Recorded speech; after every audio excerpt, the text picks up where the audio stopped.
Hey there, everyone. Welcome back to the comics I read this week. So, I got 5 books this time. I actually read a lot more stuff than this. It's just like I'm reading huge books, so they're slow going. But I got 5 books that I finished, and many more things that I didn't finish, but I won't talk about.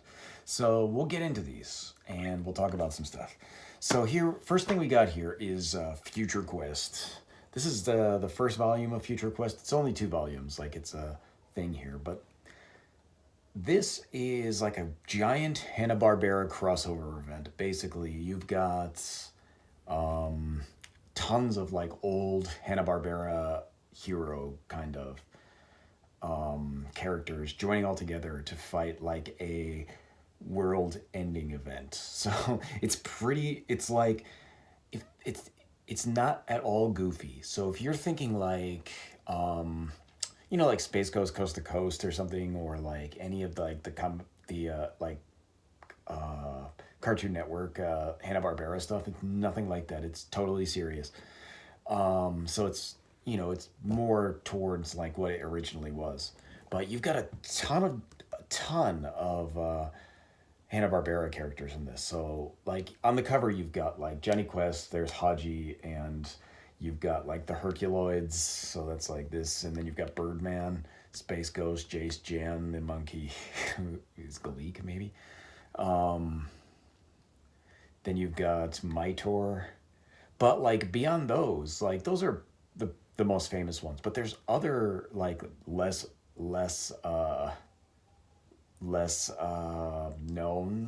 well known. So like on the inner cover, you can see like there's like almost everybody. So like you've got Space Coast, but you've got like I guess it doesn't really have everybody. It's got like the impossible. Well, I guess it kind of does. It's got the Impossibles up here, and Frankenstein Jr. And there's like also that like the Johnny Carson, not the I think it's his name. The character's name is like John Carson, but I think Johnny Carson did the voice for him.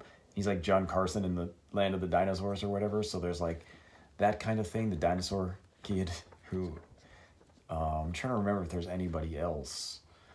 No, I think that's the majority of it. If I'm forgetting somebody, I'm forgetting somebody. There's like Ugg, the caveman also, but he's part of that. Maybe what it says his name on this page. The dinosaur kid here. His name is Todd in this, but Todd's the Dino Boy in the story. But like originally, he's not. He is not that. But whatever. Oh, you can see. Oh, the back has more. There's like Race Bannon and stuff is also in here. But like you've got the other Herculoids up in here. There's a Frankenstein Jr. More Impossibles. It's like, okay, but it's a big crossover between all these characters, and this is like way better than it has any right to be. It's really interesting. Like you go through, and like Space Ghost is this badass who's like been fighting this like world-ending, like world-eating creature like by himself for months, and like like the Herculoids are fighting, and like they're fighting. There's like this kind of weird vortex that is transporting the creature in pieces to Earth so it can start rebuilding itself and eating Earth. And like, so Space Ghost is like fighting parts of it, trying to fight the physical form, and like this kind of like essence is like escaping to Earth at the same time. So like all these characters start appearing on Earth by accident. Like when the creature like starts sending parts, sometimes the Herculoids will show up, or Space Ghost will show up, and they'll get caught in towards like the next battle, where it's gonna like it happens in the second volume. I haven't read it yet, but like the first half is like the setup basically, and it's really good. Like it's got a lot of cool action, like and there's like cool stuff going on, cool battles. You've got a lot of different characters. You've got Fear, the kind of like group that's fighting against them, the evil organization. You got Herculoids. You've got like so much good stuff in this, and like there's a lot of action. There's a lot of kind of like fun stuff going on in this. It's like it's it's like a real kind of a throwback feeling to like just like a simple comic where it's like we've got likable characters, we got action stories, we've got like suspense, we've got kind of comic relief in there, we've got everything. So like it's like it was a really quick read. It was really refreshing to read this. It was really nice, and I'm gonna hunt down the second volume. I guess I'll probably have to get it on Amazon because I doubt I'll find it used like I found this one. But yeah, I would recommend this. Future Quest was really good. And if you like if you like Hanna-Barbera's old cartoons, like I used to watch them when I was a kid on TV. So like, I'm dating myself, but like, you know, I used to watch the Herculoids. I used to watch Space Ghost, like not Space Ghost, Coast to Coast, like just the original Space Ghost. So, you know, that's how it is. But like next, we've got another book here. This is Judge Dredd, Volume 1. This is IDW, like, made a Judge Dredd series. I don't know how many of these there are. I found this, like, randomly at a shop, so it was used. And I thought, like, oh, I like Judge Dredd. Fuck, I'll buy that. I just bought it sight unseen. I didn't know what it was going to be like. And actually, it's pretty good. The, you know, the art, like, there's a lot of, like, cool stuff in here. There's, like, this is, like, some colorful art. But it's not all like that, so like you know, like it's normal art stuff. So like you get a look at it, and it's pretty nice. Like the art for this is nice. The stories are like a Judge Dredd, right? They're you know, mega city things where weird, kind of quirky, problems happen, right? Because that's how Judge Dredd is. You think it's like not. You know, you'd think of Judge Dredd and you think it's kind of like a grimdark, but it's not really. It's dark but goofy at the same time. So like that's how Judge Dredd should be, because that's how like the normal character is. But like this is like starting off like a cool story arc where like you'll go through the story here and you'll have like something that's happening, right? And it gets wrapped up in the single issue. And then the next issue, there'll be like some other event, but it's all kind of connected through an event from the first issue. So like there's kind of all these separate things happening that are tying themselves together into like a good story. And, you know, and I think it's like sort of tying into, if you've ever read the original Judge Dredd story, like the first major story arc is like this kind of robot war. And it seems like it's leading into that, where like there's other stuff. But you know, there's this other like side story where a judge gets framed, and like, you know, the judge is framed and he like kind of brainwashes himself to forget he's a judge, so he can't be picked up by like the psychics. And you know, he's got it written on his hands that like, oh, he's what his identity is, so he can remember.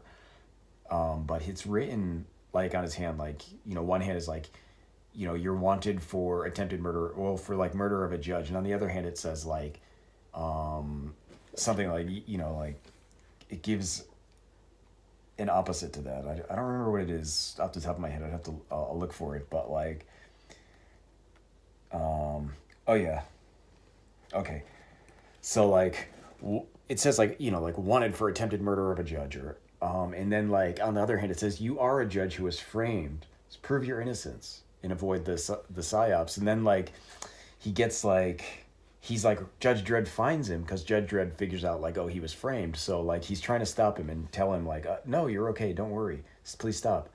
And like Judge Dredd, being Judge Dredd, like fires shots at him, like warning shots, and he runs off. And like, you know, he kind of like escapes, but burns his hand, so like the note on the hand where it says that he has been framed is gone. So he's forgot he's a judge, but also like he's run off, right? So now he's like thinks he's a criminal. So it's a pretty cool story. That's how it ends. It doesn't continue the entire story, but like that's the next kind of story arc. But there's still the underlying thing with the robots kind of malfunctioning. It's pretty good. I think I'm gonna hunt down the rest of these if there is a rest of them. But like, you know, it's good. I like Judge Dredd, and I like these stories, so it was a pretty good read. Next we've got Jonah Hex. Only the good die young. As I mentioned in previous videos, I'm like really liking Jonah Hex, and like I hadn't, like every issue has like kind of somewhat different art, and like a lot of it is like, it's varied. So like you'll look and like here's this issue's art, right? It's not bad or anything. It looks good. And then like you'll go on to a later issue, and like the art is like totally different now. It's like sketchy and more painted. And then you'll go on to like later issues again, and it's kind of like this totally different kind of art. And then like you'll be going on and you're just like, oh well, okay, now it's this kind of like dark painted art again. And then and then like here it's more like a rendered. It's like totally different. So like it's interesting to see like that, like how much that they cared about Jonah Hex as like a book, because like every other issue has a new artist, right? So it's not like it must not have been like a high priority to keep artists on this book. But again, it's like this is 5 issues from the normal like run of Jonah Hex. So it's let me check it out. It's issues 19 to 24 of Jonah Hex. It's from like 2006 or something. I can check that. But yeah, 2007.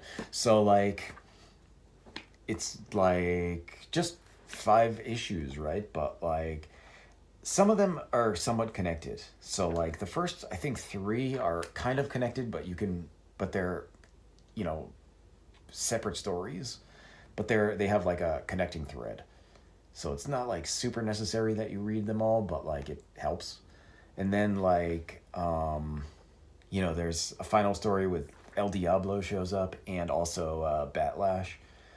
So, but that story has nothing to do with anything. And there's another story before that also has nothing to do with anything. It's just like a one-off story. So these are really easy to read because like you don't have to know anything. You can just hop into any story and like get into it. And I liked all these stories. I like Jonah Hex, I think. I think I'm a cowboy fan now. I'm just really into Jonah Hex, I guess. I can't not like these books. Like I found a couple of these actually. So like there's at least one more that I haven't read yet. But this Jonah Hex was good. I really enjoyed it, just like I enjoyed the other one. And just like the other one, there's kind of like one-off stories and sort of like somewhat connected stories that are interesting and good. So yeah, I mean, if you're running across some old comics, Jonah Hex, you can't really pass that up. It's really good. If they come out with a big collection of Jonah Hex, I'd probably buy it because, man, these are good. And like Justin Gray is writing these. He wrote some other stuff that I like too. I'm gonna like kind of be on the lookout for him if he's still even in comics. I mean, I don't even know at this point, but like he wrote some other stuff, not Jonah Hex, that I got also. I can't remember what it was. I think it was actually Uncle Sam and the Freedom Fighters. But man, his stuff is good. So next we've got an interesting one here. We've got Neil Gaiman. This is the Sandman, the Doll's House. The Doll's House is, I think, issues like 8 through 15 or something. I can look at it. 9 through 16. So I was off by 1 in both ways. So like the first one is like Preludes and Nocturnes, which is like the kind of beginning of the Sandman story. Doll's House is just like another continuation where you've got. This has an introduction by Clive Barker. It's perfect for me. I have like a huge Clive Barker collection of stuff that I don't think I've ever talked about how much of a collection I have. Like it's a lot of stuff. All the most expensive stuff I own is like Clive Barker collection stuff. But like, so like this Sandman story is about like, Sandman has been like, one of his relatives, here it's Desire of the Endless, is like trying to screw with him in some way, right? And she, Desire of the Endless is kind of like can be male or female, doesn't really matter. So, but like mostly, mostly it's she in this. Like she's mostly a female, but like is like slowly swapping back and forth between male and female throughout the story. But like she sets up this thing where like it sets up this kind of person who can be a dream vortex, which like sucks the entirety of the dreaming in and like destroys it and makes it, like causes problems for Dream, right?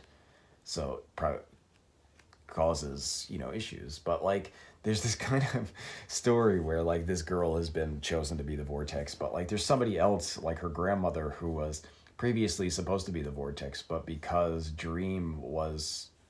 the events that happened in Preludes and Nocturnes, she couldn't become the vortex because the dreaming was like all screwed up.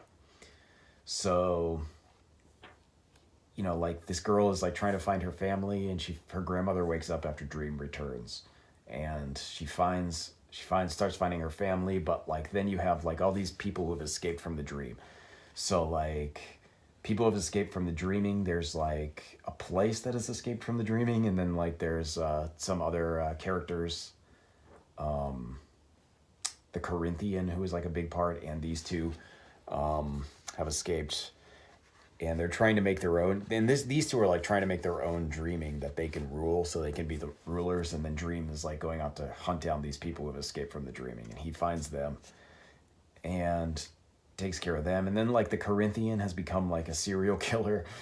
He's like someone who has escaped from the dreaming, and like there's a lot of cool stuff in here because like there's a like welcome to the cereal convention. Cereal convention is like, it's spelled like cereal, like the food, but it's like a convention for serial killers. It's pretty cool because like you it's not like subtle at all. Like you notice it like almost immediately that it's going to be like a convention for serial killers and not cereal. But that girl who is like hunting her family, who is the vortex, gets caught up into it. Dream saves her, and there's stuff that's happening. It's a cool story. If you've never read Sandman before, like you really should, because it's the kind of thing that like is interesting in a lot of ways that comics of this time were not, right? It's a lot of so like it's hard to think about now because a lot of comics are kind of writer focused, but like in the 90s, like comic books were not writer focused, right? They were like all artist focused. Like if you think of like the most popular books in the 90s were all like due to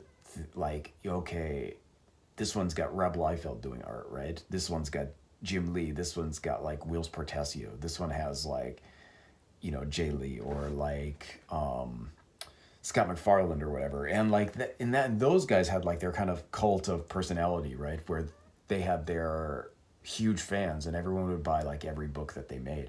And it made like millions of sales from that. Like people loved those guys. Jim, like even now still like people, I mean, maybe not for Rob Liefeld, but like Jim Lee, people still like kind of revere his stuff. Scott McFarlane also, right?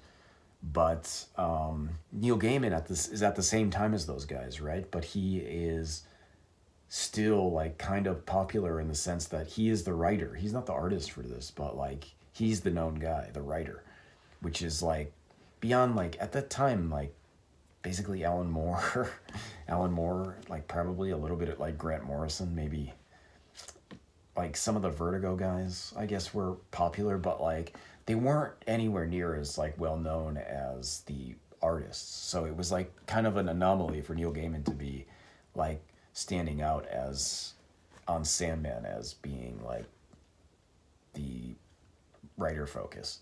So it was interesting.